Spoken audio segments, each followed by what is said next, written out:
Well, welcome back to Good Day. It may be fall, but now is the time to plant things that will be beautiful in spring. At least we hope they will. And this weekend, folks will gather in Ottawa Lake to plant hope and remember those who thought there was none.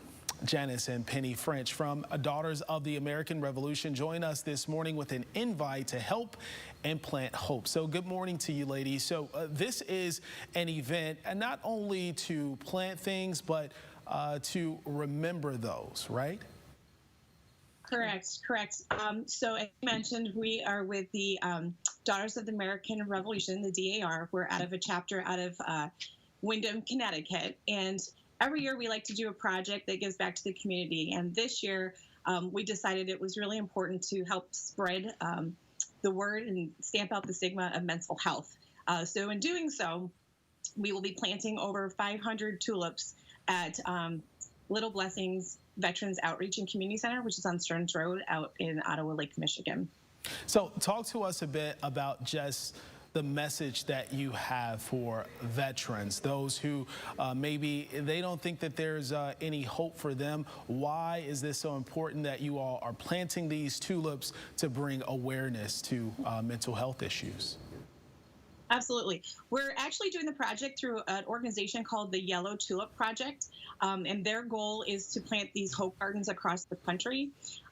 Suicide happens to people from all walks of life, and I know my life was touched, my mom's life was touched about 25 years ago by suicide, and as years went on and we had family and friends in the military, there was a lot of stigma with, the mental health that was coming back from going to war and all the stress and pressure they had.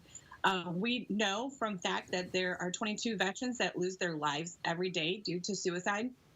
And our goal is to basically get it so people are having the conversation. We need to not shun people who have depression or any type of mental illness. We're trying to create an active conversation and bring awareness to the community. Wow, what a number, 22 per day. That's pretty steep. So this question now is for your mom. You mentioned 25 years ago, suicide touched your life. So to be a part of this foundation to help bring awareness, what message do you have for others who are maybe struggling right now or who have experienced the same thing that you did 25 years ago? I think the most important thing to do is to say, recognize that those around you may be suffering from a mental illness and reach out to them and try to help them along the way. And those who have gone through it and watched somebody suffer and end their life, it's like, take it as an opportunity to not only grieve, but to go forward and bring it to public awareness. Awareness is the key. Yeah, thanks so much, Penny. So Janice, for folks out there today, they have veterans who are a part of their families. What are some of the telltale signs they maybe should be looking out for when it comes to their family members or friends who are struggling with mental illness? Yeah, far from being an expert, I am not diagnostician or anything like that. But one thing that it's really important, a key sign is, and it was surprising to me, is when people don't sleep. So that's another one. You'll notice sometimes they isolate themselves or they have no interest in following through with what their passions used to be.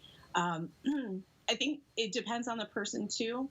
I think it's appropriate for people to start asking the questions, are you okay? And if they're getting a response, I'm okay, maybe dig a little bit deeper, but don't push too far.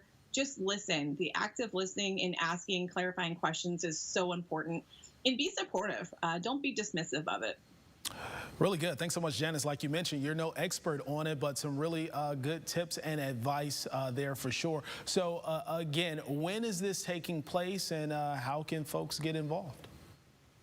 Sure. It's going to be taking place at Little Blessings Veterans Outreach Center. It's just over the border in Ottawa Lake, Michigan, off of 23 on Stearns Road.